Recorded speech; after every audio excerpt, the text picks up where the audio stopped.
Okay, good morning, everyone. I'd like to call this public meeting to order. If everyone would please rise for the Pledge of Allegiance.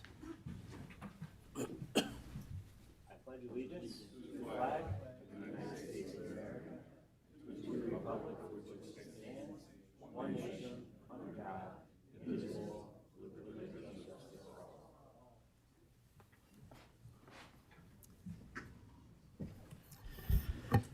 Okay, I'll entertain a motion to approve the minutes from our last Commissioners meeting. Motion. Second.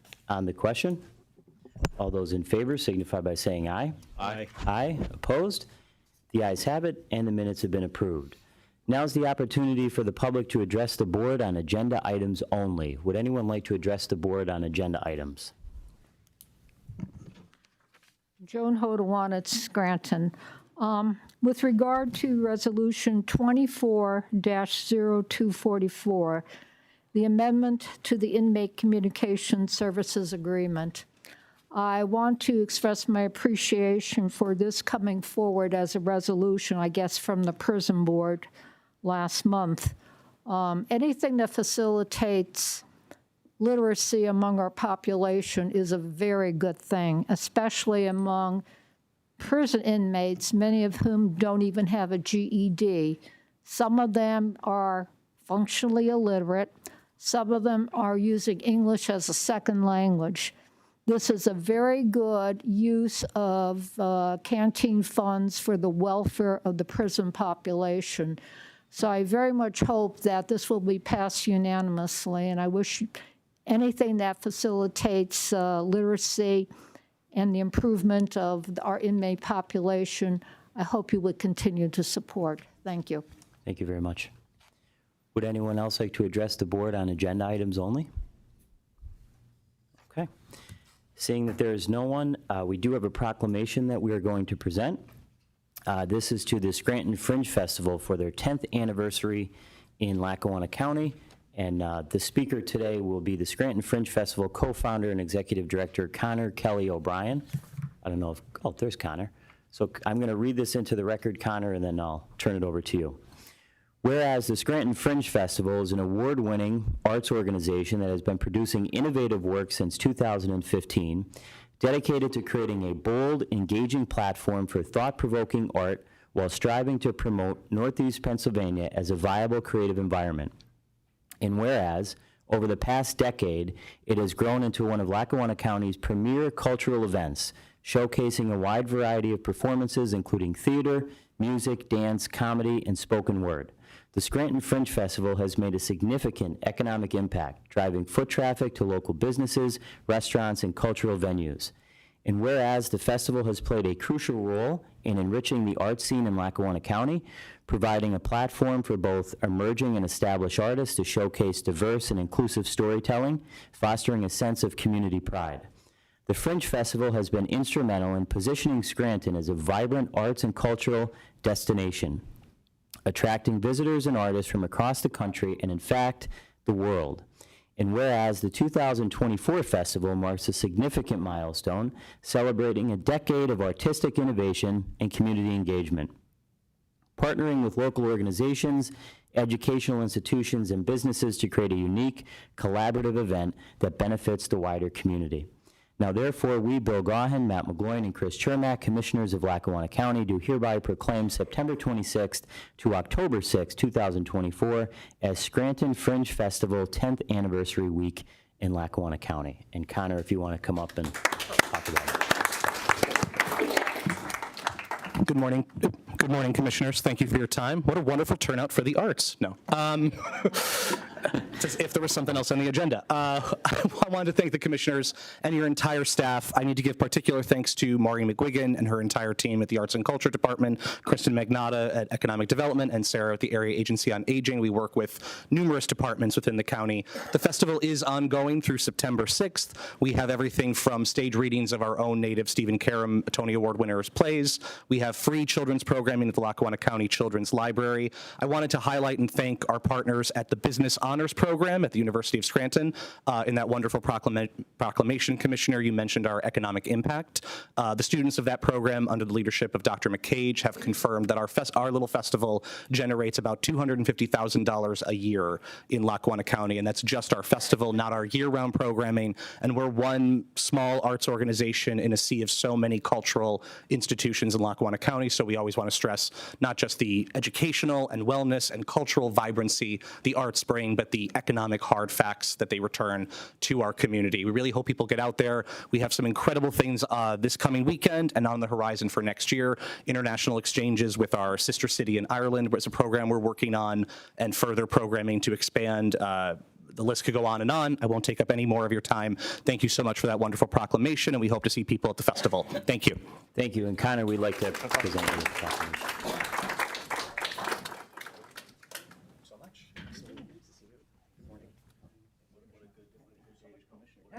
Yeah, with an audience. Thank you so much. Just hold that.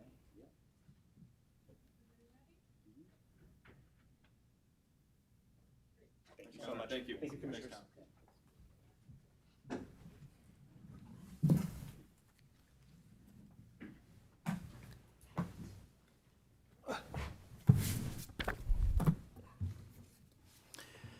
Okay, first order of business is ordinance 24-0241.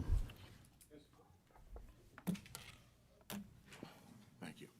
Yes, Mr. Chairman, this is the first reading of ordinance 294. It's an ordinance of the Board of Commissioners of Lackawanna County, Pennsylvania, authorizing the lease of certain real property to the Redevelopment Authority of the County of Lackawanna pursuant to a lease agreement declaring the guarantee of said authority's guaranteed lease revenue note for the benefit of the County of Lackawanna to be a project of the county for which lease rental debt is to be incurred, determining to incur lease or rental debt in a principal amount not to exceed $12 million in respect of said project. Such debt to be evidenced by the county sublease and guarantee agreement with respect to that said note. Now therefore be it enacted and ordained by the Board of Commissioners of the County of Lackawanna, Pennsylvania.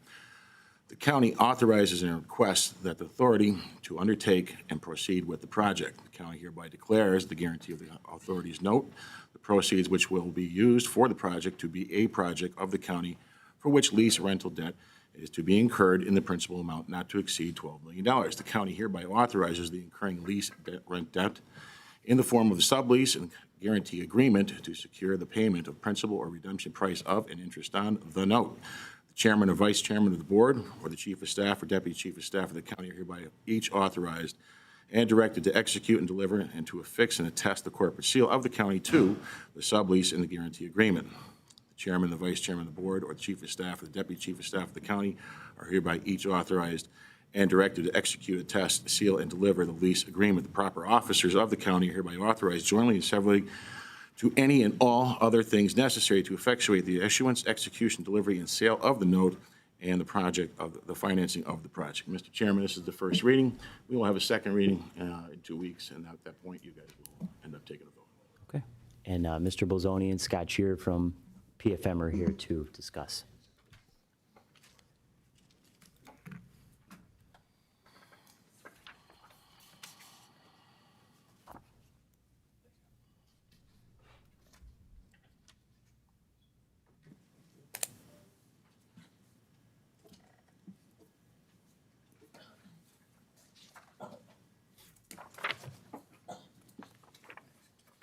All right, well, good morning, Commissioners.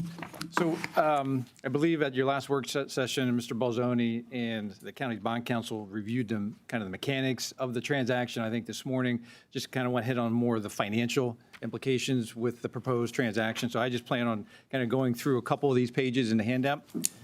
If we start on page 2, so as was read kind of in minutes, we're looking at basically a lease sublease transaction through the redevelopment authority. Kind of lots of different tests that the county needs to do to be able to determine the final amount of the borrowing. The maximum amount that we have in there is $12 million. You'll see the schedules that we have in here right now, and Mr. Bolzoni can speak a little bit more to it. We're estimating probably the need for about $11 million. That's going to be fine-tuned as time goes on, but kind of based on sort of internal calculations, based on external calculations from the county's consultant, that's kind of where we're looking at right at the moment. The purpose of this transaction is basically be able to provide some working capital funds for the county to be able to continue to pay the bills through the end of the year. And again, we can speak a little bit more to that. The point of this transaction is obviously to do it as efficiently as possible. So the structure that we have come up with allows the county to do this on a tax-exempt basis, which is obviously the preferred method to do, i.e. lower rate. We did send out basically an RFQ or request for interest for some of the local banks. We do have a consortium of banks that have partnered here, led by Fidelity Bank and also teamed up with Wayne Bank and People's Bank, that submitted a proposal that ultimately, will be before you for approval for the second reading if it goes to that. The bank and the consortium of banks basically put two offers on the table: a fixed rate proposal where the rate would not change during the life of the loan, and another with a variable rate component. Based on the current interest rate environment, and probably more so the future interest rate environment, we're recommending going with the variable rate transaction. Right now, that variable rate is about a 5.99% based on what the bank's proposal laid out. We do expect the Fed to continue to cut rates. We just saw a substantial cut here a few weeks ago.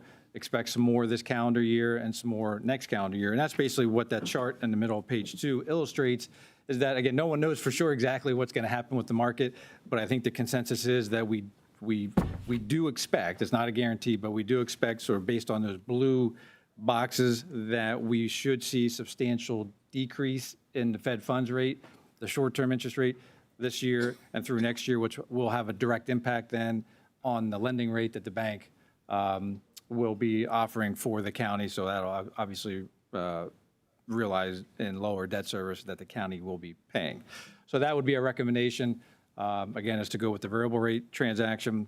And as far as the timeline, back on September 25th was the workshop. This morning, first reading. We have a special meeting with the Redevelopment Authority scheduled for tomorrow to review kind of the same information. And then October 16th would be the final consideration of the ordinance. And then the transaction would close about mid-November, which is the expected date of when the county will need the money to finish out the calendar year to continue to pay the bills. And then probably most importantly, page 3, this is what it looks like with the variable rate structure. The green column, that is the variable rate. That assumes the 5.99 based on what the Fed did the other week. And so you see in column 6, assuming an $11 million transaction, it's actually a little bit over $11 million to cover the cost of issuance. The ultimate amount of money available to the county in this scenario would be $11 million. We structured as a 10-year payback period. And so you can see the annual payment's about $1.6 million. It is a fair amount less than the fixed rate proposal, which is beside it there in column 8 to the right. But again, this does not factor in the green, any additional rate cuts that we may see from the Fed. And so basically every 50 basis points of a Fed rate cut should translate into about a $400,000 reduction in interest earnings over life. So again, pretty substantial. So that's why, again, we're pretty optimistic that the variable rate proposal will be the best to go with. And then the rest of this is basically kind of more detail, but I think it was important to sort of talk about the proposal led by Fidelity Bank and also talk about the debt service impact. And I think from a big picture standpoint, obviously we've been working with Mr. Balzoni and the county on the overall financing plan with everything the county has going on.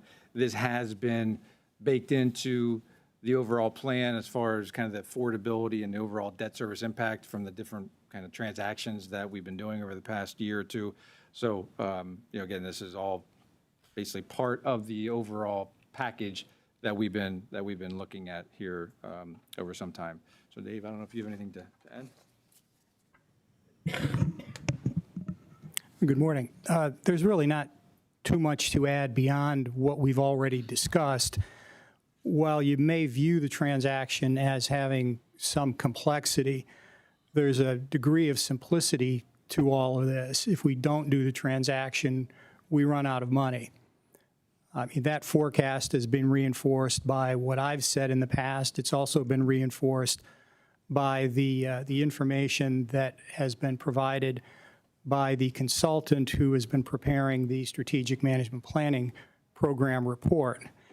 I think it's relatively important that we advance this. It's part of the overall consideration of what we're trying to do to get us to the other side. And as everyone is well aware, this fiscal year has been an incredible challenge. We expect that this is part of what we hope will be the solution, and we look forward to having it advanced to get us through the end of the year. Thank you. Are there any questions for Mr. Shearer or Mr. Bolzoni? Dave, just so we're clear, and I know we talked about this during the work session, but are we correct in saying that due to the financial crisis that we face in the county, we don't have a choice but to move this forward? It's not like there's any wiggle room, correct?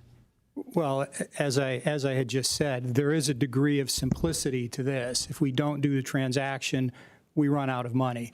Okay. Thank you. And Dave, just so I think everybody's clear here, the county's never done something like this before, but it's a very common finance method used throughout the state. And it's a way for us to be able to use the Debt Act to not have to carry that 13th month of bills that really fell onto us. This is going to pay for that. We'll pay the authority back over the next 10 years. And what it is essentially is a short-term fix to a long inherited problem, right? We're picking up the bills from the previous administration and simply paying them. Well, it's no coincidence that the amount of the borrowing coincides with the amount of payables that were carried over into this year. The only way you make up that number is if your revenues significantly outperform your expenditures. That certainly isn't the case. We reviewed that information for the last several months with the consultant who's been preparing the fiscal report for the program. So with that said, there really aren't too many choices. If your revenues outperformed, it would give you the ability to manage this process and maybe look at an amount that might be less than what we've approached the board with. But that's not the case. And that's part of the challenge, that revenues just haven't outperformed. I think it's been discussed about the relative performance of the assessed valuation of county property and how that hasn't increased relative to the expenditures of the county operation. And since the assessed valuation drives your principal revenue source, unless that outperforms, you're going to have challenges. And that's pretty much where we're at right now. Thank you. Any other questions? Thank you. Thank you. Okay. Thanks. Okay. Thank you. Okay, so we'll take a final vote on that on October 16th will be the second reading. So if there's any questions, make sure you put them in writing to Mr. Bolzoni or Mr. Jeffers. Okay, next up is Resolution 24-0247. Mr. Chairman, this is approving the current payables. Be it resolved, the Board of Commissioners of Lackawanna County does hereby approve the following payables. Lackawanna County's general fund numbers 376-792-377-075 inclusive, totaling $2,938,081.05. The county's electronic fund transfers, including all payroll accounts, totaling $4,634,206.91. Adopted regular meeting of the Board of Commissioners of Lackawanna County held on October 2nd, 2024. Mr. Chairman. Thank you. I'll entertain a motion to approve this resolution. Motion. Second. On the question, all those in favor signify by saying aye. Aye. Aye. Opposed? The ayes have it, and the resolution has been approved. Resolution 24-0242. This is authorizing the filing of applications from the local share account grant program. Be it resolved that the Board of Commissioners of Lackawanna County is hereby authorized the submissions of grant applications to the Pennsylvania Department of Community and Economic Development through the Monroe County Local Share Grant Program on behalf of the various agencies as detailed. Number one, the Carbondale Chamber of Commerce, $200,000 for building renovations. Number two, Connell Park Little League, $54,070 for park equipment, backstop, and driveway reconstruction. Number three, the Griffin Pond Animal Rescue, $140,663 for purchase and installation of new energy recovery unit. Number four, the Hospice of the Sacred Heart, $92,042 facility renovations and equipment. The HDRC Community Center Incorporated, $218,295 for installation of 88 bathrooms in public recreation facility. Number six, Lakeland School District, Mayfield, $84,000 for purchase and installation of a playground. Number 7, also Lakeland School District, Mayfield, $20,265 for purchase, installation, and replacement of the stage curtain. Now therefore be it resolved, Lackawanna County hereby authorizes the chair of the Lackawanna County Board of Commissioners to sign and authorize all documents and accept any awards related to these Monroe County local share account grants. Adopted regularly meeting of the Board of Commissioners of Lackawanna County held on October 2nd, 2024. Mr. Chairman, here to speak upon that is the Economic Development's Grants Manager, Ms. Sandy Obshinsky. Good morning. This is, typical every year as part of the LSA Monroe process. None of these agencies or groups are eligible to submit applications on their own, so we assist them in that process. And then if awarded, we then can recoup some administrative dollars from the items that they're requesting. Any questions for Ms. Obshinsky? Thank you. Thank you. I'll entertain a motion to approve this resolution. Motion? Second. On the question, all those in favor signify by saying aye. Aye. Aye. Opposed? The ayes have it, and the resolution has been approved. Resolution 24-0243. This is approving a household hazardous waste service agreement. Be it resolved, the Board of Commissioners of Lackawanna County is hereby approve and enter into a household hazardous waste service agreement with MXI Environmental Services, LLC, for a county household hazardous waste collection event to be held on November 16th, 2024 at PNC Field, 235 Montage Mountain Road, Moosic, Pennsylvania, 18507. Adopted regularly meeting of the Board of Commissioners of Lackawanna County held on October 2nd, 2024. Mr. Chairman, here to speak upon that is the Director of Environmental Sustainability, Ms. Nicole Shapiro. Thank you. Good morning, Commissioners. Good morning. So we are going to have our second ever Household Hazardous Waste event, November 16th. And so what you have before you is the contract for the same vendor we used last year, MXI Environmental Services. They have all of their permitting. The event last year was, I think it was flawless. It went really well. We're excited to work with them again. This year, I just wanted to mention that we are getting funding through the Department of Agriculture to help pay for any pesticides dropped off in the event. So we have $12,000 we can use for them. And then we will be applying for 50% reimbursement for the rest of the cost for the event. And so residents will also need to pre-register, which hopefully after this meeting, we'll have it up for, residents. Any questions? Any questions? No, I think that was pretty straightforward. Thank you very much. Thanks. Great job. I'll entertain a motion to approve this resolution. Motion? Second. On the question, all those in favor signify by saying aye. Aye. Aye. Opposed? The ayes have it, and the resolution has been approved. Resolution 24-0244. This is approving an amendment to the Inmate Communications Service Agreement.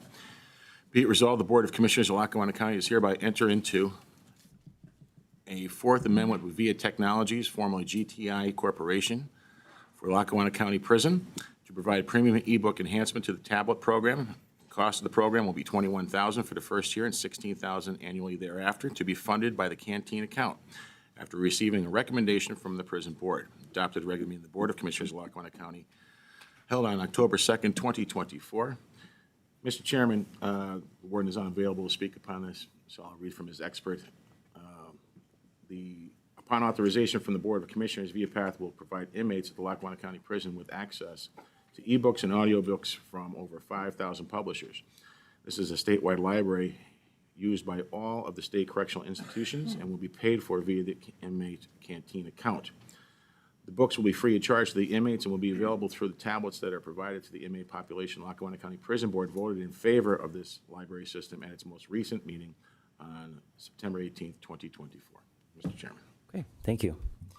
I'll entertain a motion to approve this resolution. Motion? Second. On the question, Yeah, on the question, as Chief Jeffers has just mentioned, the prison board has authorized use of canteen money, so this will be no cost to the taxpayers to fund an ebook library system for inmate population. And Joe and I just want to thank you for what you said earlier, because I think you said it perfectly.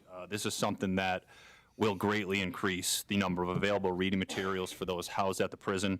It will increase their options of activities, and maybe most importantly, will help improve the mental health of some of those individuals as well. Thank you. I'd also like to comment on this. Expanding reading opportunities within our prison system is not just an investment in education, it's an investment in the future of our entire community. Literacy is a critical tool for personal growth and rehabilitation. Many incarcerated individuals lack fundamental reading and writing skills, which can severely limit their ability to reintegrate into society and secure stable employment upon release. By providing greater access to books, which this resolution does, educational programs, and literacy training, we give these individuals the opportunity to better themselves and ultimately build more productive lives. Research has shown that improving literacy rates among incarcerated individuals significantly reduces the likelihood of reoffending. By fostering a culture of learning and personal development within our prison system, we can help break the cycle of recidivism and reduce the overall costs associated with incarceration. Every step that we take towards improving literacy within our prison is a step toward reducing crime, enhancing public safety, and creating a more just and equitable society. And I have to give credit to the Lackawanna County Literacy Committee and our library system.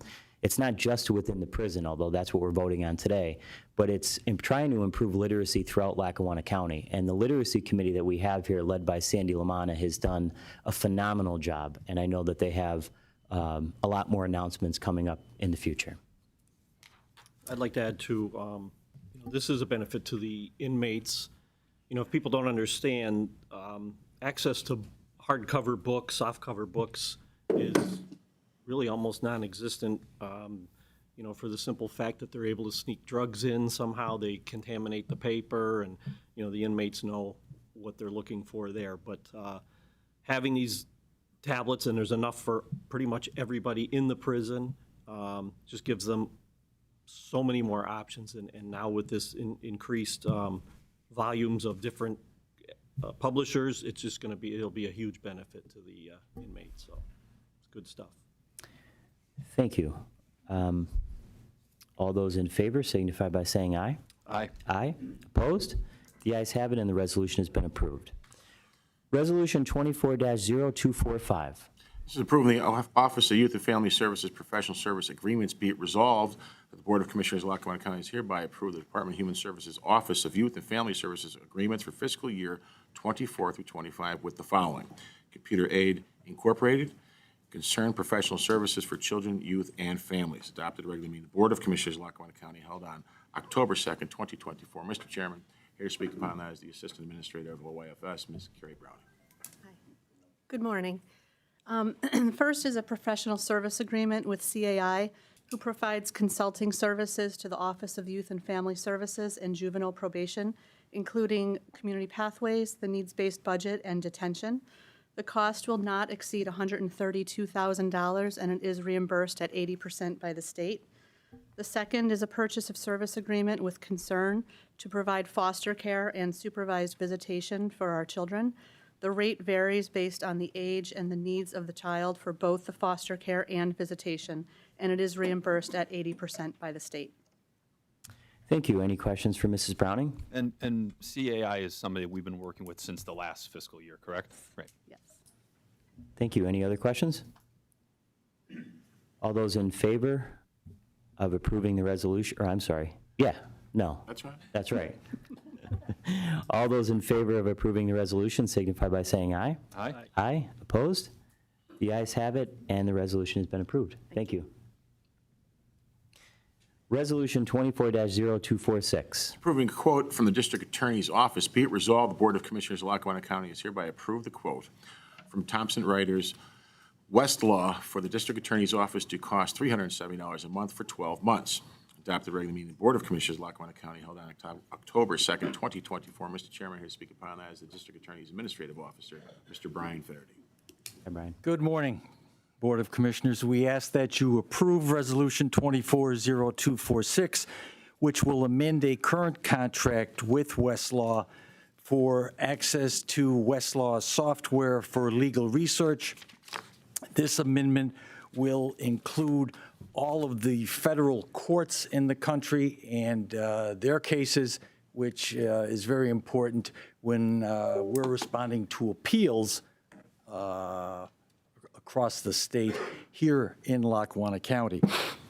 It will cost an additional $370, and it'll run for 12 months. Okay, thank you very much. Any questions for Mr. Finnerty? I'll entertain a motion to approve this resolution. Motion? Second. On the question, all those in favor signify by saying aye. Aye. Aye. Opposed? The ayes have it, and the resolution has been approved. Thank you. Thank you. Now is the opportunity for the public to address the board.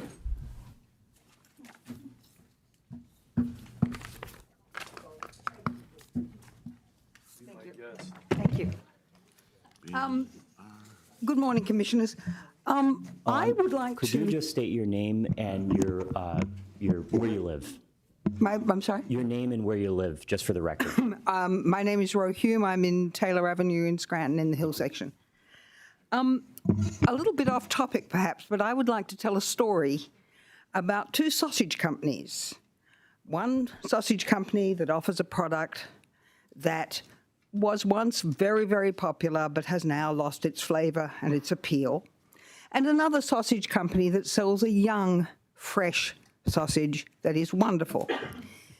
Instead of choosing to improve the quality of their sausage, the company that is trying to remarket the old sausage is trying to limit the access points at which people can go to choose the new fresh sausage which people like. Anyone who chooses to draw an analogy between our current election is very free to do so.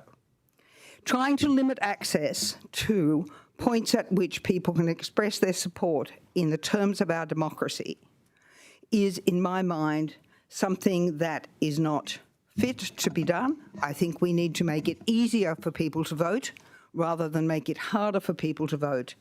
And quite frankly, if people don't like your product and you feel a need to limit other people's ability to suppress support for others, my suggestion would be improve your product. Thank you. Thank you. Would anyone else like to address the board? Bob Bola, Scranton. I'm here, first of all, to comments made by you, Mr. Gaughan, last week, which I found very insulting and derogatory. Number one, when it comes to a felony, my felonies are being expunged by law. So you're aware of that. They're just waiting on a judge's signature for the last 3 months. So when we talk about somebody's character, address it. I'm going to show you here. Is from Child Hunger Outreach Partners. And I'm going to read it quickly. Dear Mr. Bolish, your gift will make a huge impact towards creating an entire generation that doesn't know hunger. Thank you so much for your kind donation of $150,000 on June 29, 2023. Your generosity has allowed us to look beyond the challenges of food insecurity and help support our full effort. There's more to the letter, but it's signed with deep gratitude, Danny Gruff, founder and CEO. That's number one. Number two, I donated a trailer to the city of Scranton at Weston Field of disinfectant wipes, one to Clark Summit on behalf of myself and my fellow Masons to the tune of $250,000. Another trailer went to Palestine, Ohio, valued $250,000 that I donated out. And for the last 30 years, Mr. Gaughan, I've done a Christmas Day dinner in this community, feeding thousands and thousands of people on Christmas Day, where I spent every Christmas. You made your insult to me about everything else. I'd like you to match me. Between 81 and 92, I employed 1,200 people. Tell me when you generated a payroll and had to worry about how you're going to pay people. When you're quick to criticize, you lived off the system. We worked for our livings, driving trucks and everything else that we did to build a business and employ people in this community. We were builders, and we've gone through tough. Yeah, I got a felony, and I'll name the dirty lawyer, dirty cops, and dirty judges anytime you request it. I'll be glad to put it out on the table, and it's black and white. So when you're ready to challenge somebody, remember, respect is learned, not demanded, and you try to demand it. I put your trailer outside when you skunked us in Scranton. I put it out there today to show how you're skunking us in here. we had a voice to say about drop boxes because we believe in democracy. There was no need for them. Yet you people put them in to help support possibly corruption in the voting industry in this upcoming election. There was no need for them. People could do what they did in the past, eliminate the issues. Chris Kelly made a statement about me with my felony, and Chris Kelly's sitting there. I'd like to set him straight. When you talk about somebody with a felony, talk about what their good things too. Mr. Bullis. Maybe you need a lesson. Mr. Bullis, address that the board. goes to you too, Mr. Address the Gaughan. board. Because of your comments, I had to deal with Chris Kelly in the newspaper today with his negative comment. What you did was totally, totally wrong. It's out of character what you guys should be doing here. And Matt, I've respected you. I followed you as a football player. I supported everything you did. I was proud as hell to see you out on the field and know what you represented. I was disappointed that you let Gaughan get away with what he was doing to insult all of us here about the drop boxes, that we were stupid, ignorant people. Let me tell you something. You're not even in our class. You may think you're way above everybody, and you got issues with your own problems. Don't think you're better than anybody else. You're sure in hell not. You're appointed here, and when you insult people, as you did to each and every one of us here, what we stand for up is our democracy. You need a lesson in it. You need to respect everybody here, your fellow commissioner, your fellow workers. You're not above the law. You're not above anybody. And what you did was insulting, derogatory, and you owe every one of us an apology. Try and grow up and be a real man and understand your responsibility to the community and accept the position you were put in. You're not a god. You're not above all of us. You're just another person here, and you keep doing what you're doing, and we'll see that we take action on it. Okay. Thank you. Mr. Bullis, one quick thing. No, you could sit down, but you mentioned your contributions to society. One of the greatest contributions that you could make to Lackawanna County is to pay your taxes. According to the Tax Claim Bureau, you owe over $900,000 in taxes. How about answering to all the people that are here who have to carry your water for you? Sit down. Thank you. The taxes that Next are up. owed, you're going to Thank see a you. Sit lesson, down, Mr. Bullis. You're Gaughan. done. You just Thank you. made a statement, and you're going to eat your words on why the taxes are owed. Thank you. You And owe what over this county did. $900,000 Don't in thank me. taxes. You're in Please for a sit down. lesson. Watch what Sit happens, down. smart guy. Sit down. Thank you. Be quiet. Would anyone else like to address the board? Get it straight. Sheriff, please remove him. He just threatened a woman in the front. Sure he did. Remove him. Get him out. Go ahead, ma'am. Good morning. My name is Diana Dakey. I live in Glenburn Township. Am I okay? Good morning. I'm Diana Dakey. I live in Glenburn Township. I'm the judge of elections in our Glenburn Township. Excuse me. Officer here for what purpose? Go ahead, ma'am. Go ahead, ma'am. You're disrupting the meeting, Mr. Bullis. Thank you. That's me to leave. Chairman, you're asking that I be ejected? At the advice of our solicitor, correct, Mr. Frederickson? The meeting, and he's talking back to other people here. He has no business discussing. Correct. Thank you. Go ahead, ma'am. So you justified me being eliminated. Please, I'll walk out with you. You don't have to grab me. Okay, I asked them a question, why I'm being eliminated from a public meeting. Pay your taxes. Take them out. Go ahead. Traci. Thank you, Sorry, Commissioners. can you start it back at 5 minutes, please? I'll start over. Good morning. My name is Diana Dakey. I live in Glenburn Township. I'm the judge of elections in our Glenburn Township. I've worked 5 elections. I would like to compliment our Department of Elections here in Lackawanna County for their professionalism and their competence. I have the utmost confidence that they will run a tight ship this November for the election. I'm dismayed by the comments that I read in the paper of a recent Department of Elections meeting, and I'm confident that each voter can only vote once. There are procedures and redundancy to ensure that every voter only votes once. I would encourage people who need to better inform themselves about the processes here in Pennsylvania and, of course, in Lackawanna County, that you could go to the Department of State website where you can read all about how to vote by mail, vote in person. You can even read about all the procedures that poll workers go through with their training. And you can read about the provisional ballot process. And so truly, there isn't fraud going on. And we have a registration process. Only registered voters vote. There's a voter ID process. Each new voter has to show ID upon the first time they vote. So we have a good process, and I would encourage people to support it. Thank you. Thank you. Thank you. Anyone else?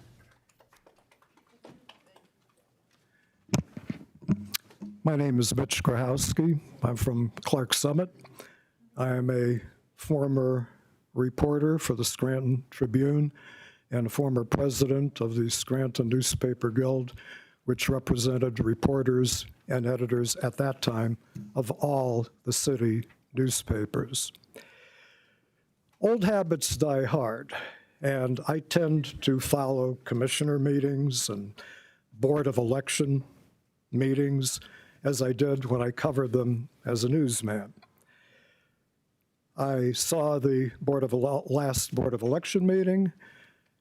It was an orderly event, except for some fellow that yelled from the back of the room and was ordered out, and he left quickly. The people that came up and asked questions, as an old newsman, I thought they were good questions, because quite honestly, I didn't have answers to some of them until they were answered right in the same meeting. So it was to my shock and dismay when what was looking to me like a respectful democratic event ended with a last word. And that last word was from Commissioner Gaughan, that he couldn't believe or was dismayed by the level of ignorance. Commissioner Gaughan owes an apology, not only to Republicans, but to Democrats and independents, because he failed to identify who among those speakers professed a level of ignorance. And I would urge that apology, unless he's made a decision not to run for re-election, and I thought about that too, because he's Hamburg for any Democrat who wants to come after his job and knows he'll get votes from Republicans and independents. Regarding the remarks also made by the commissioner, that two of the speakers were felons, I see a bitter irony that today he did the first reading of an ordinance to educate felons. The norm of society today is not to punish a felon for anything more than the felony committed, and sometimes not even that. And I find, and one thing, upon conviction, a felon does lose certain rights, but certainly not the right to free speech. Thank you for your time. Thank you. Would anyone else like to address the board? Sure.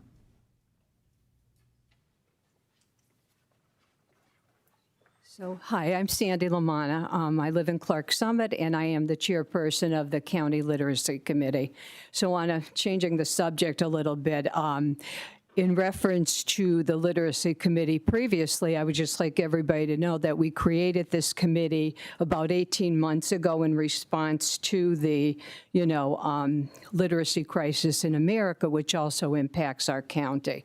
So we kicked off our year. We have a very ambitious agenda this year. We kicked it off last month with a presentation to all of our area physicians about the Reach Out and Read program, encouraging them to adopt that program and make reading part of every child's wellness checkup. But what I would like to do is extend an invitation to everybody to attend one of our events that we're having next Thursday. It will be at Lackawanna College at 6:30. We are going to be presenting a documentary that's being shown all over the country. Right now, the documentary is primarily being shown in major metropolitan areas. We will be the first smaller city to show this to our public. The documentary was produced by LeVar Burton. Our younger people in the crowd here will remember him from Reading Rainbow. All right, the more mature of us in the audience would remember him from Roots, right?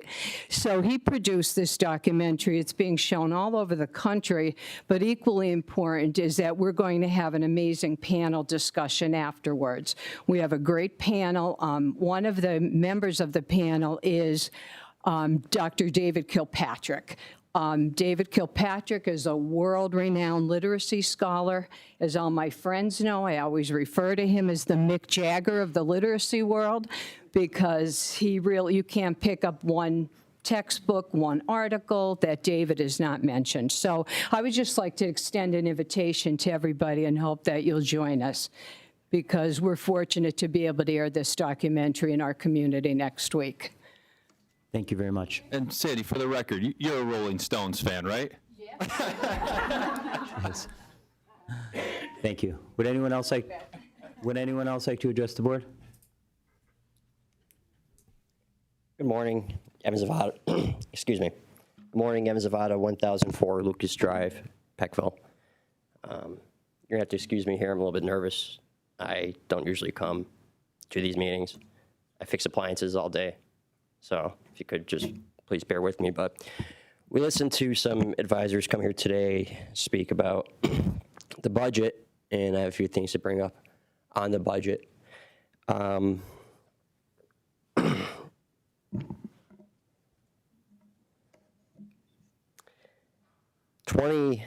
2020,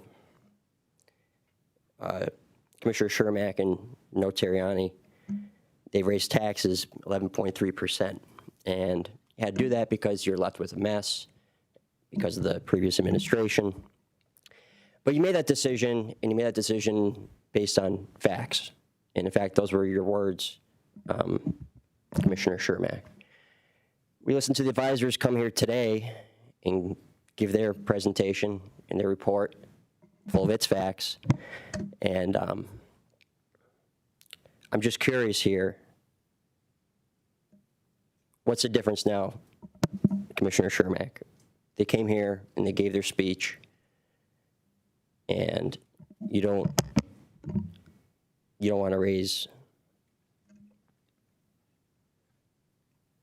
They came here, they gave the speech, they gave their recommendations, and I feel like you're not going to go for it. So I just want to know, like, what changed now with this set of recommendations and this set of facts as opposed to what happened in 2020?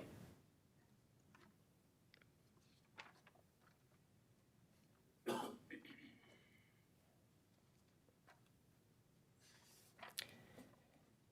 have a few things to say, and I really don't know how to get them all out here.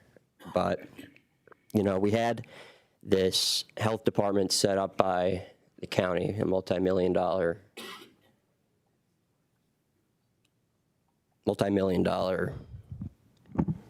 agency or whatever you want to call it. That costs a lot of money. You weren't aware that the state didn't cover a percentage of the costs. I'm a businessman, and so are you. And you know, I'm not running a county, but I feel like that's something that a commissioner should know. And then you made fun of the pandemic. You went to Dr. Oz's thing at Arcaro and Janelle's and cracked jokes about the pandemic. I mean, it's serious stuff, but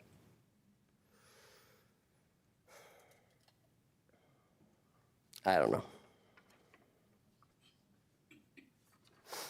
What else do I got?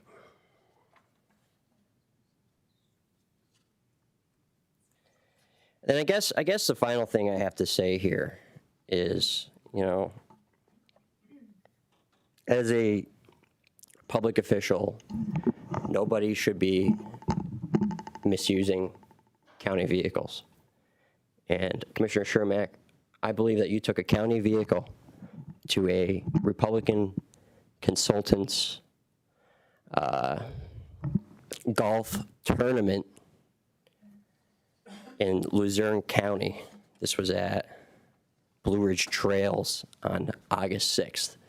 Now, I think you would be pretty disappointed if the other two commissioners took county vehicles to, let's say, Holmesdale or outside the county to a Joe Biden fundraiser.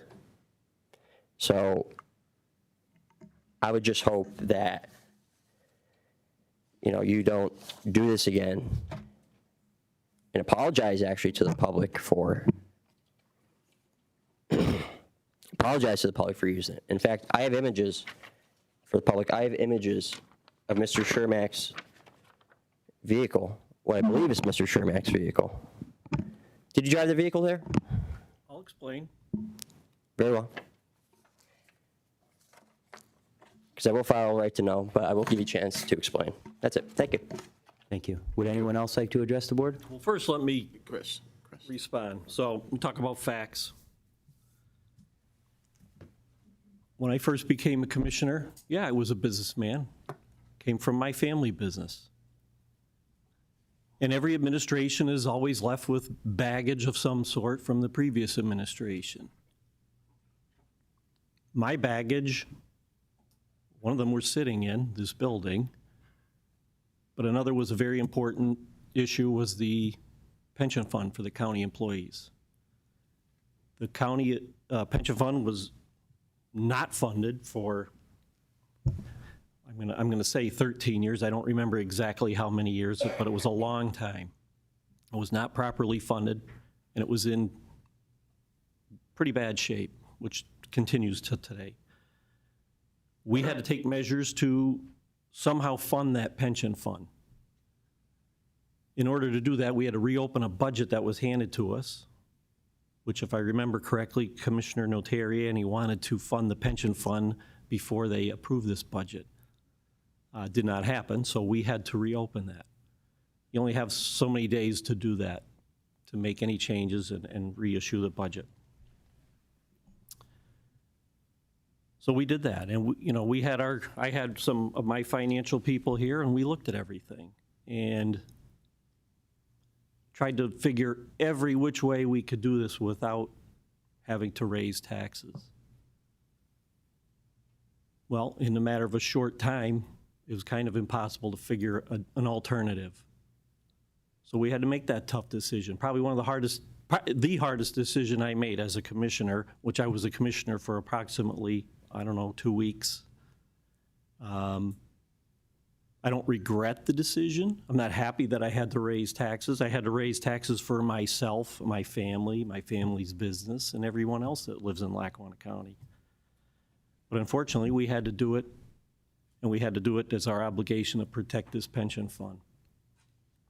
Now, looking back, it's always 2020 when you look back, and it's easy to say, well, probably if I had more experience as a commissioner back then, maybe we would have had a different idea, or maybe I would have had a different idea.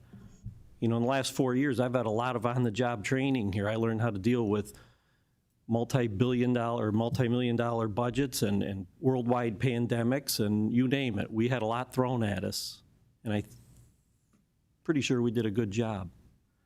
And as far as comments made, we'll go back to facts. Yeah, I took a county vehicle to an event. It was to honor the death of, PJ, help me with his name. Pat Solano. Pat Solano was an individual, kind of a remarkable individual that was an advocate and an advisor to everybody, not just Republicans, but everybody. Worked for different administrations and is a legend. And they had a memorial service that day. They had military, he was a pilot in the military. And not only he was a good friend to all of us. They had military flyovers. They had a great event for him, and I was at that event to represent Lackawanna County as a commissioner. So, very simple. That's what I did. So, thank you. Thank you. Would anyone else like to address the board? Joan Hodawan at Scranton. Let's get back to important issues like money. Commissioner Gaughan, I remember early in the year, I may have misheard this. I was asking about the county's annual audit for 2023, and I asked, was it completed? And I believe you said it was. It was, and so I talked to Mr. Bolzoni. I made a statement up here that we were going to have a public meeting with the auditor, but after consulting with Mr. Bolzoni, we both felt that it would make more sense to combine those meetings when this audit comes out, which we hope that will be January. Okay. Instead of confusing the issues, because there's so many numbers being thrown around. That's fine. So it is going to happen. I was waiting for that shoe to drop. Okay. Is the audit available online yet, or are you going to wait till after this meeting? The audit is available online, Okay. yes. All right, thank you. With regard to this brouhaha about what happened at the election board meeting, I did not go to the meeting. I didn't view it on YouTube or anything else, but I did happen to listen to WILK radio as I was cleaning my messy apartment. Have to have something, to do while you're cleaning. And a number of people called into various hosts, and these were not convicted felons. These were not former county commissioners. These are people that attended the meeting and had spoken up about the issue, and some were pro, some were con, but they all felt insulted, okay? So I don't know what was said, what wasn't said. I saw the article in the paper. My only observation is this. You're a county commissioner. You have to take the high road, even when somebody pushes your buttons. When I was in the military, and I had a misbehaving soldier come before me for military discipline, I couldn't, I've had fellow officers who would, read them the riot act and walk up one side of them and down the other. That usually accomplished nothing. You would be able to vent your anger, okay? That usually accomplishes nothing. So my only recommendation to you is, whether you're in the right or the wrong, but especially when you're in the right, maintain your cool, be professional, don't resort to anything that even approaches calling names. If there were convicted felons and they paid their dues to society, that should not be brought up again. It really shouldn't, unless you have reason to believe they didn't pay their dues to society. If you disagreed with a prior commissioner, that's fine. But please, stay above the fray, okay? Because all you do is lose credibility when you start acting in that way, okay? I think you can perform better in the future. Thank you. Thank you. Would anyone else like to address the board?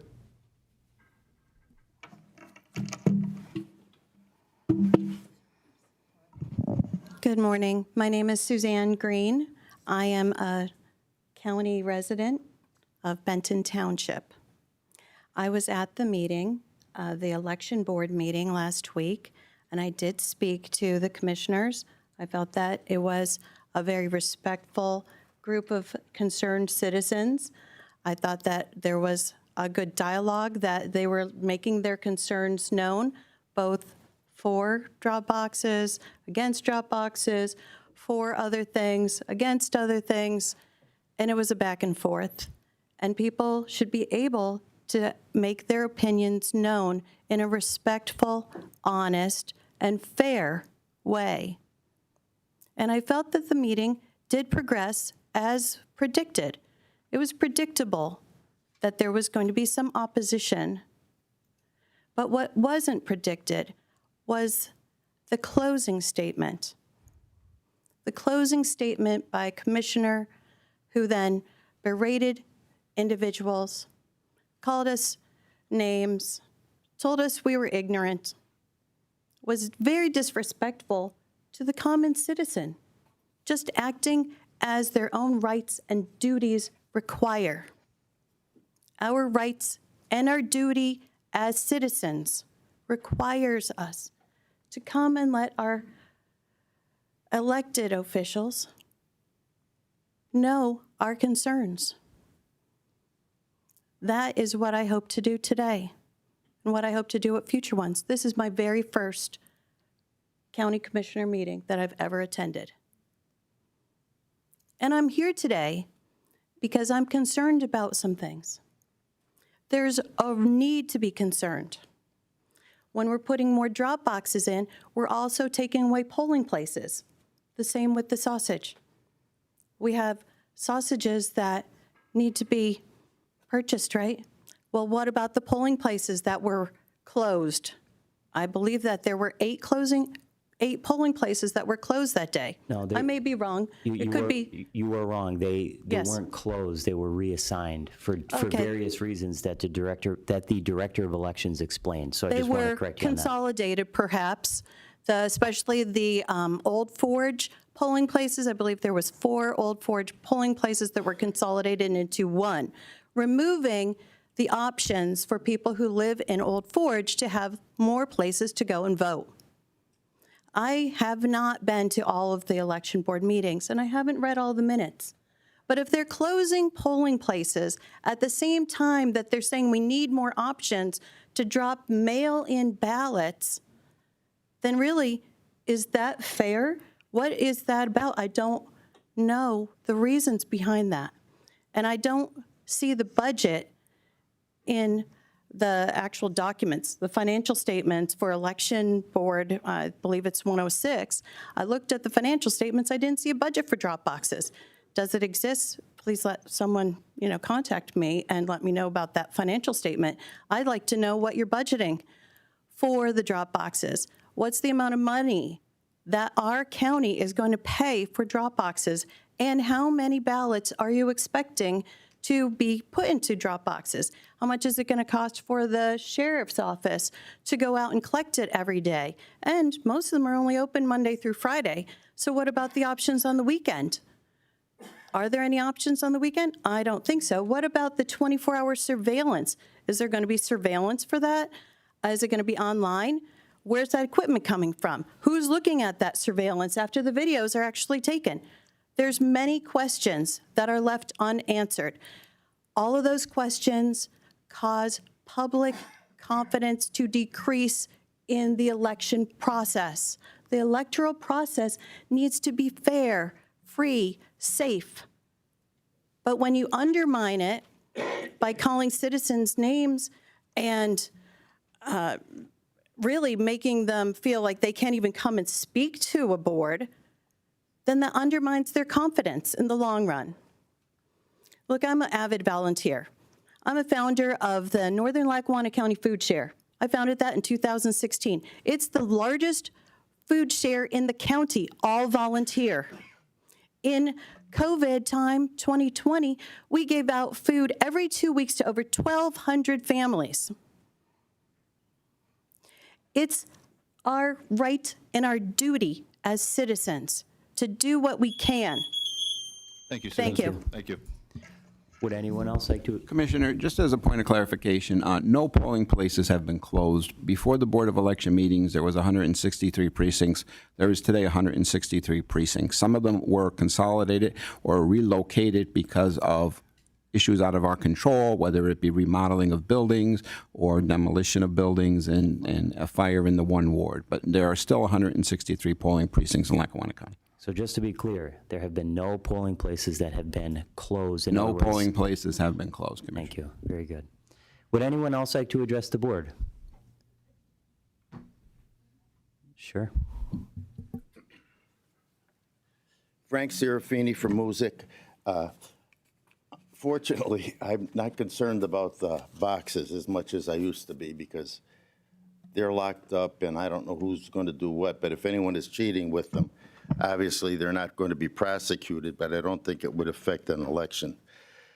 My purpose here is because of the sheriff's sale that just went on recently. There were many, many houses for sale. at the sheriff's sale because people could not afford to pay their taxes.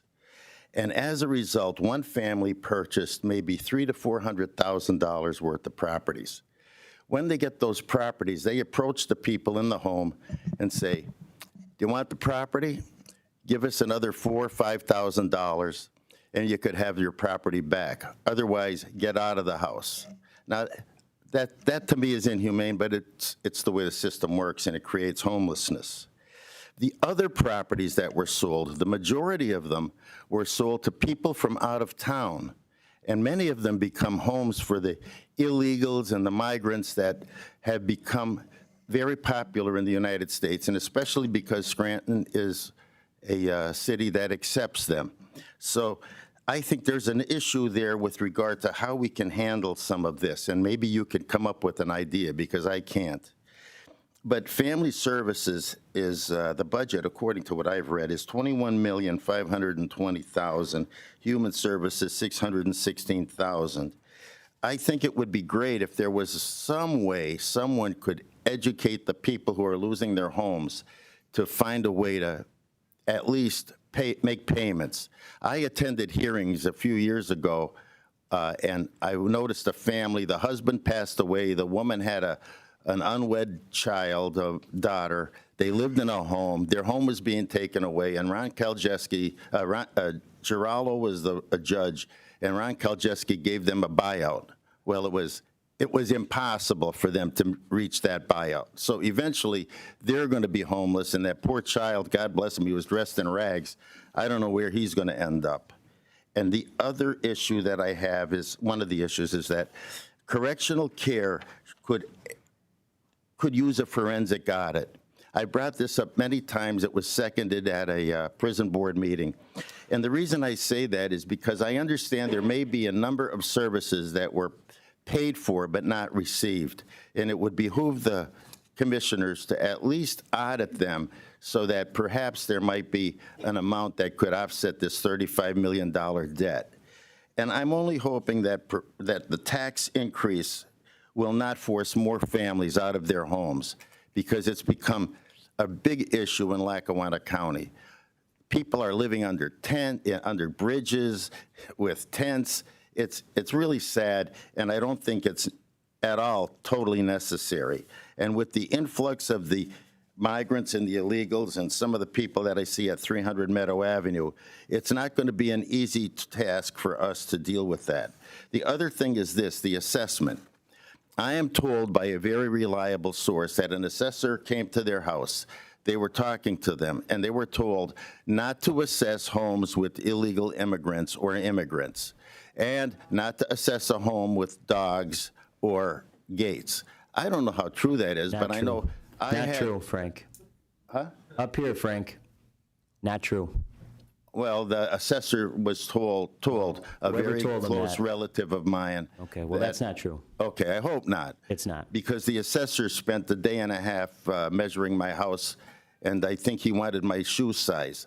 So, so I hope it's out pretty much, the on board, and unlike the way it was in Mount Pocono when Tyler Associates did the assessment up there. But thank you for your time, and I know you have a tough job, and God bless everybody, especially me. Thank you. Thanks, Frank. Thank you. Would anyone else like to address the board?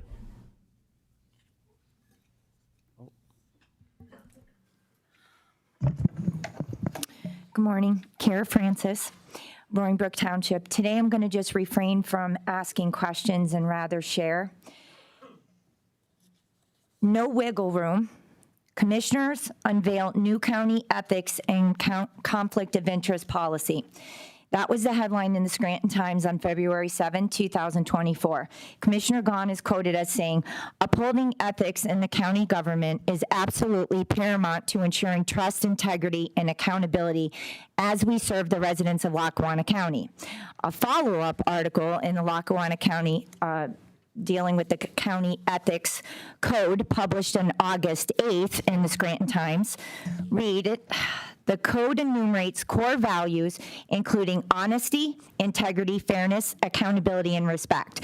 It includes language on conflicts of interest, undue influence, specifically affirming members of the county boards, authorities, and other local public bodies will disclose known or potential conflicts and voluntarily remove themselves from voting and discussion when conflicts occur.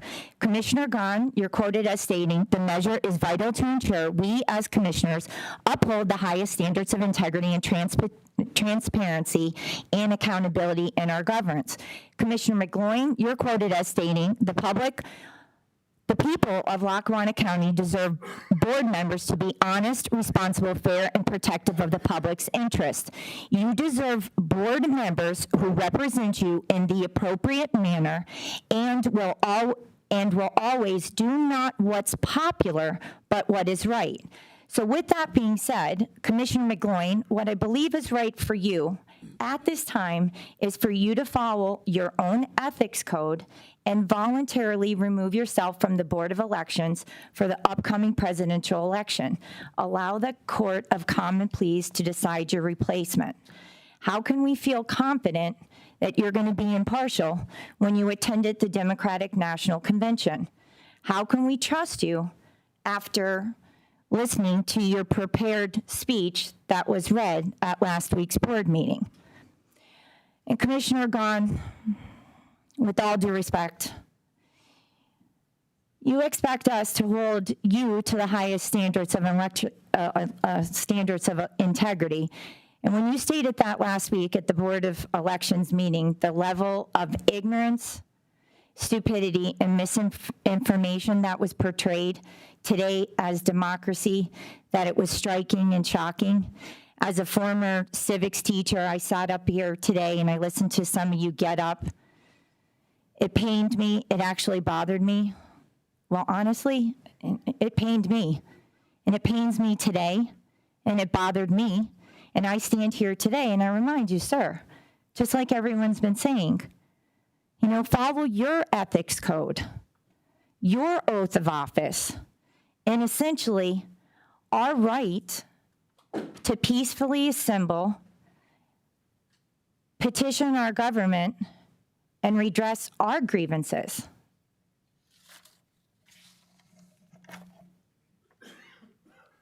Thanks, Kara. Would anyone else like to address the board?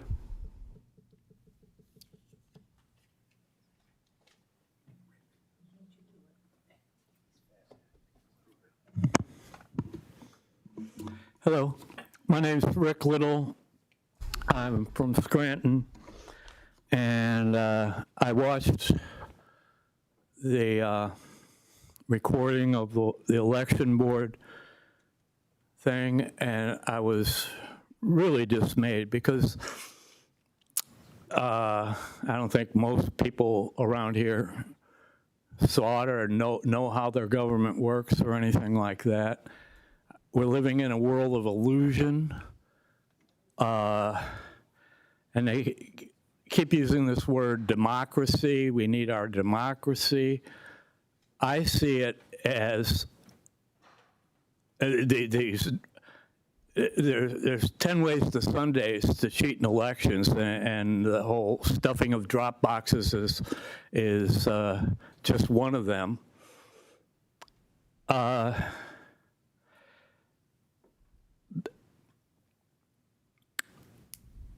We're coming up to an election, and there's great national focus on Lackawanna County, probably more focus on Lackawanna County than any other county in the United States.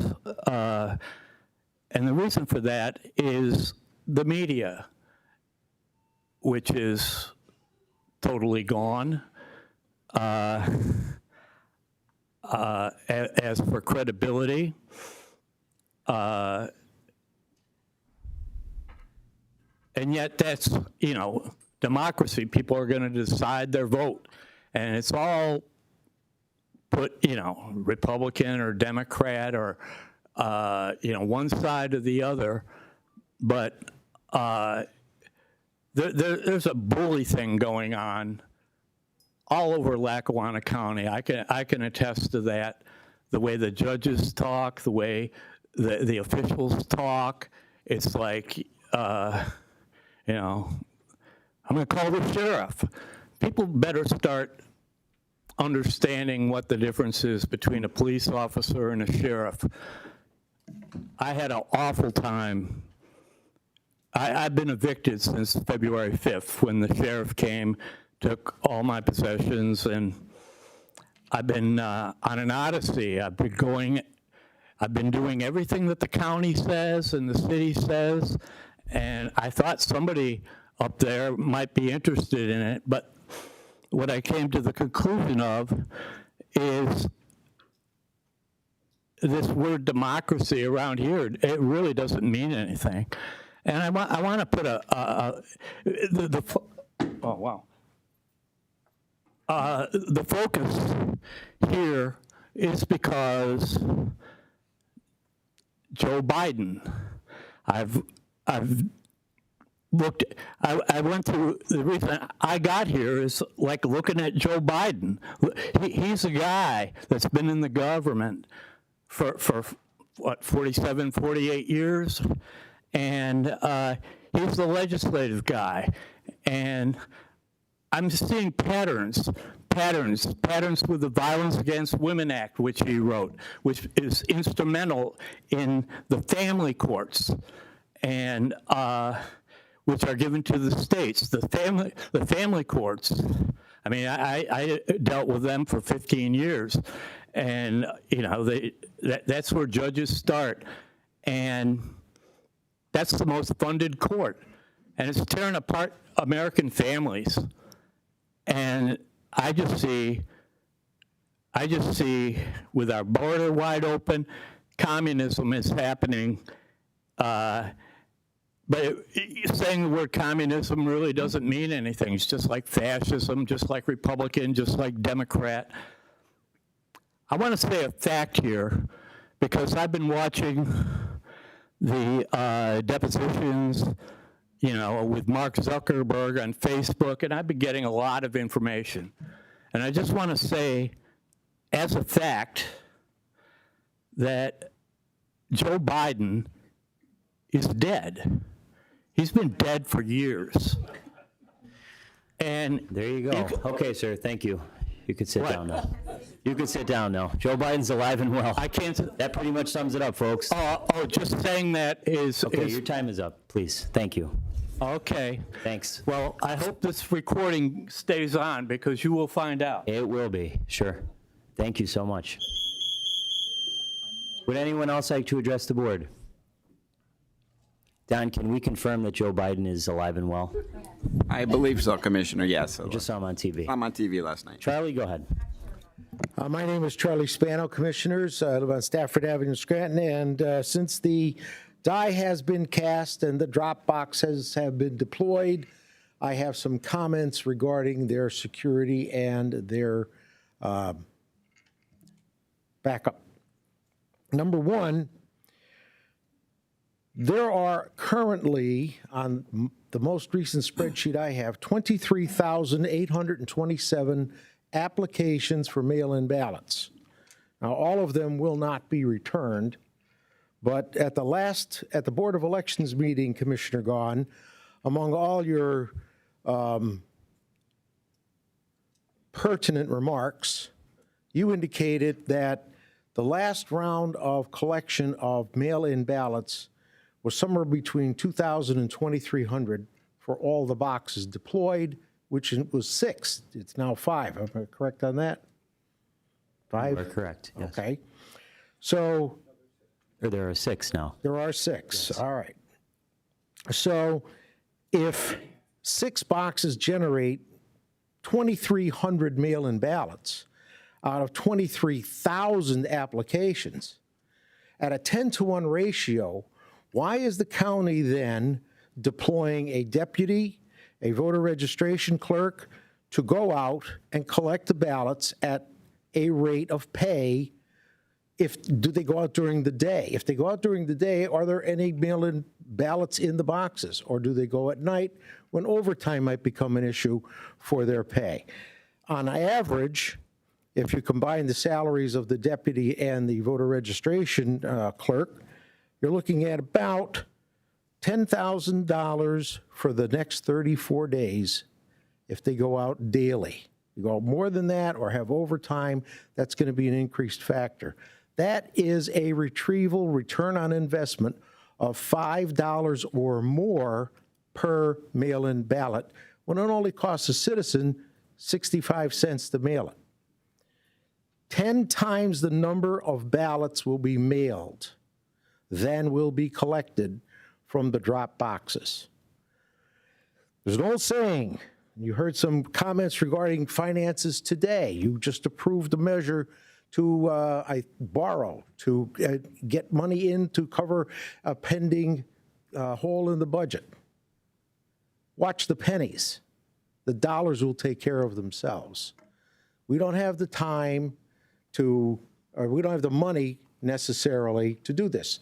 And someone previously referenced a line item budget regarding drop boxes. Is there one, or is that just lumped in with the whole elections board operating fund? I would suggest that after this meeting, with all due respect, that you go down to the second floor, to the Bureau I of- have to. There you go. Go to the Bureau of Elections and ask Beth Hopkins all of the questions that you have, and I guarantee you that you will be able to answer every single one of them. I would have a great deal of confidence in Beth. Well, then you should have a great deal of confidence in the overall process. But Charlie, and honest to God, go down to the second floor when this meeting's over, and she will take you from start to finish, the budget and everything. This is not some conspiracy theory. Just go down and ask her, and she'll give you the answers that you're looking for. I was so looking forward to believing in a conspiracy. Well, there you go. I don't think my master's degree has an expiration date on it. Okay. Unless I'm completely stupid today. Just go to the second floor and ask the Thanks. questions. You'll get the answers, trust me. Would anyone else like to address the board?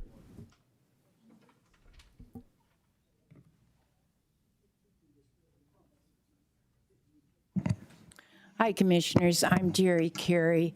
I'm on Clark Summit Council, and we do have the drop box in Clark Summit, and it's under the surveillance of our police department. We have 2 senior living apartments in Clark Summit, and we did a registration and a mail-in ballot at both of them. It was done on Republican and Democrat sides. These people are very grateful to have the drop box. They said ordinarily they wouldn't even be able to vote if they couldn't use the drop box. So I thank you for continuing that. And any help we can be, we're there for you. Thank you. Thank you, Jerry. Would anyone else like to address the board? Sir? Michael Beamish, Lackawanna County. I know the budget's tight, but just a recommendation, is there any way we can get a different alarm system when time goes off? On a serious note, I would first like to begin by commending all the commissioners for your dedication and your civic involvement. I was at the meeting last week, the Board of Elections, and I was appalled at the final word statement that came out. As a former civics teacher, Mr. Gaughan, you should recognize that when you took the oath of office, that you represent everyone in Lackawanna County, regardless of a political affiliation. It's natural. You can think what you want to think.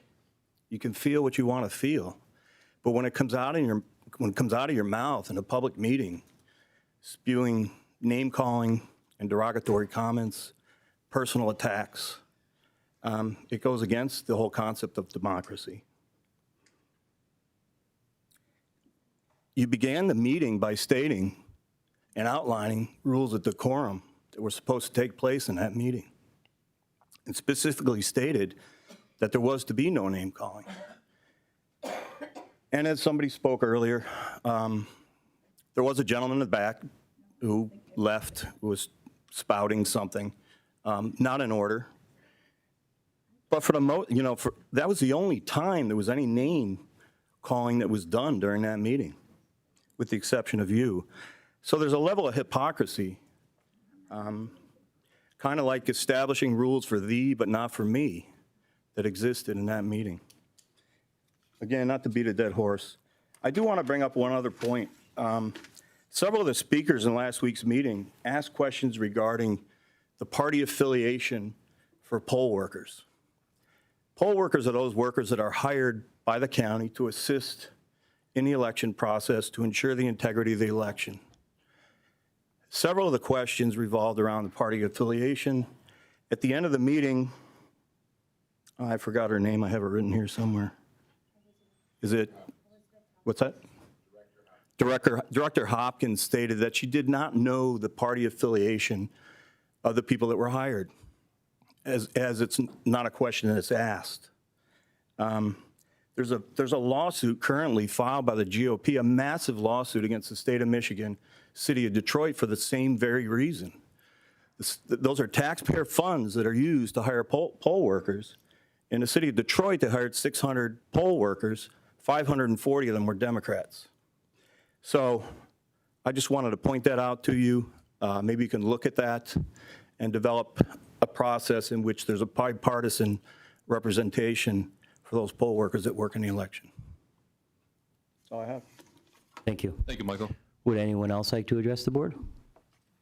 Oh, ma'am, I'm sorry, you already spoke, so you don't get a second bite at the apple. Ma'am, please sit down. I do. Ma'am, you do not have an opportunity to speak a second time. I Please was sit down. fact-checked, and I Please did sit check down. on the polling locations. Ma'am, I'm going to remove you from the meeting. You do not get a second opportunity to address the board. Okay, Sit okay. down, Can I- or go stand in the back. We don't make the rules up. Those are the rules. Follow them. Would anyone else like to address the board? I was fact-checked. Ma'am, Sheriff, would you please remove this woman from the meeting? We're not going to have someone disrupt the meeting. Follow the rules, please. Thank you. Go ahead. Hi.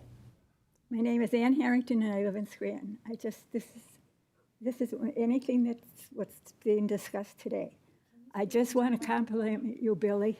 You are the best representative we have. You are dressed impeccably every day, and you show up every day. You don't show up on payday. You show up on every day. And we're so proud of you. And everybody in this room and in this city and county should take a good lesson from you and see how you're dressed every day, especially our school children and the teachers and the school district. They go to school dressed like they jumped out of Grandma's rag bag in the attic. That's all I have to say. Thank you. Full disclosure, Ann is my neighbor. Thanks, Ann. See that? Being honest. Would anyone else like to address the board? Okay. Okay. Thank you. Commissioners, other business. Commissioner Chermak? So she watches you leave every day? She does. She Make sure watches you're me leave and dressed. come home. Well, I'd like to begin by remembering the lives that were lost and those that are suffering from this hurricane that we've just witnessed.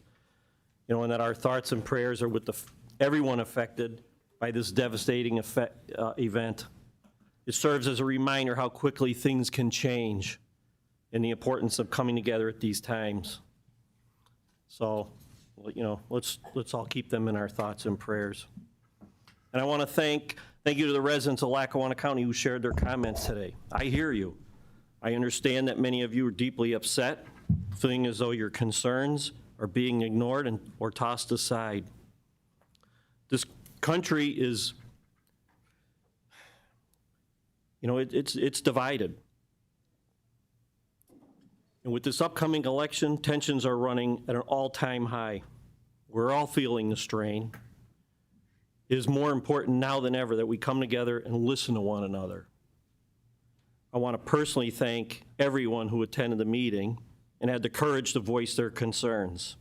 Your participation is crucial, and it's through open dialogue that we can work towards solutions that benefit everyone. I remain committed to representing all residents of Lackawanna County and ensuring that your voices are heard and respected. You know, as a county commissioner, I find deeply disturbing that last week, the Democrat Majority Commissioner Gaughan has chosen to refer to public comments as stupid, painful, many other things. This language is just unprofessional. It's not just unprofessional, it's unacceptable, and it shows the blatant disregard for the residents we were elected to serve. I'm appalled by those comments. As a commissioner, I represent all residents of Lackawanna County, regardless of their viewpoints, and I will not stand by while our citizens are disrespected in such a manner. Dismissing concerns by insulting the public and suggesting they need a civics lesson is a gross misuse of authority and only deepens the division in our community. It is not the role of any elected official to degrade or belittle the very people who put us in this office. We're here to listen, to engage in respectful dialogue, and to represent all voices, not just the ones that we agree with. The residents of Lackawanna County deserve better, and I will continue to demand that we as leaders uphold the standard of professionalism and respect in all interactions. Anything less is a disservice to the public trust and to the office that we hold. Thank you. Thank you, Commissioner McGloin. Thanks, everyone, and enjoy the rest of your day. Thank you. We have, through the years, exhibited high tolerance for the misinformation that has been spewed by people looking to cause chaos in our elections. I find it absolutely fascinating that these same people are then shocked when someone calls them out and simply tells the truth. What you have heard today from some people and what you have read and what you saw at the election board meeting is manufactured outrage. I will continue to respond when people try to mislead the public, and I will not apologize because I didn't do anything wrong. I'd like to correct the record and correct also Commissioner Chermak. I did not call anyone a name. I didn't call anybody stupid. I simply said that some of the rhetoric and arguments that were being made were, in my opinion, and I have a right to my opinion, filled with misinformation, ignorance, and stupidity. The definition of stupidity, for those of you who have access to a dictionary, is behavior that shows a lack of good sense or judgment. So when people get up at these meetings and they insinuate that people are stuffing the drop boxes with ballots and there might be something going on, it's all a bunch of nonsense. There is zero evidence anywhere in the United States of systemic voter fraud of any kind. The wild cries of fraud and potential malfeasance are from people who are dedicated to suppressing voting rights. And I'll remind all of you of a great quote from former President Obama, and I truly mean this. He gave this speech, I believe it was to the graduates of Princeton, and he said, "It's not cool to not know what you're talking about." Mr. Spano got up here today and had all these questions and insinuations. Take a walk down to the second floor, for the love of God, and stop into the Elections Bureau, ask your questions, and they will answer them for you. There is no reason to stand up and insinuate all of these things. It's a very, very clear process that has been employed for decades, and there's many people in our elections office who have been working there for decades. Our elections office is second to none throughout the state of Pennsylvania.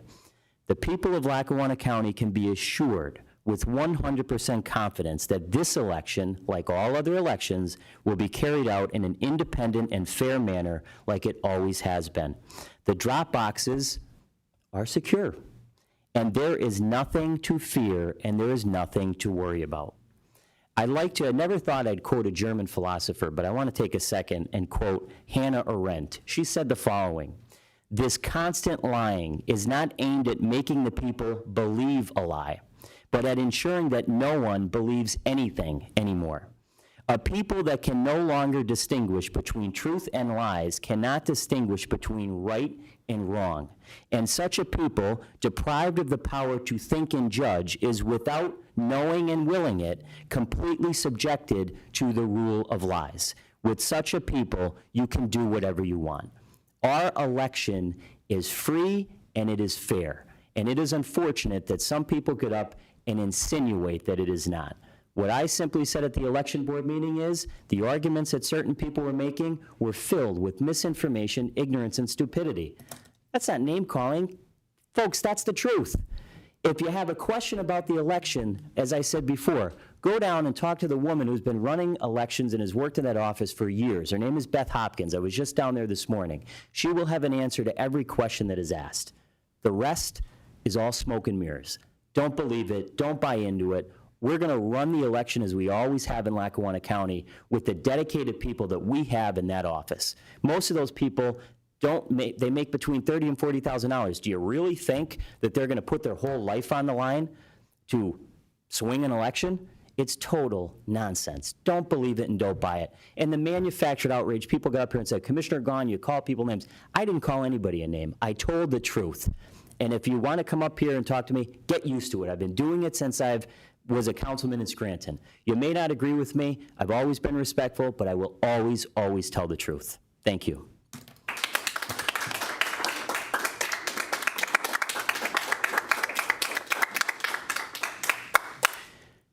And with that, I'll entertain a motion to adjourn. Motion. On the question, all those in favor signify by saying aye. Aye. Aye. Opposed? The ayes have it. This meeting's adjourned. Thank you, everyone.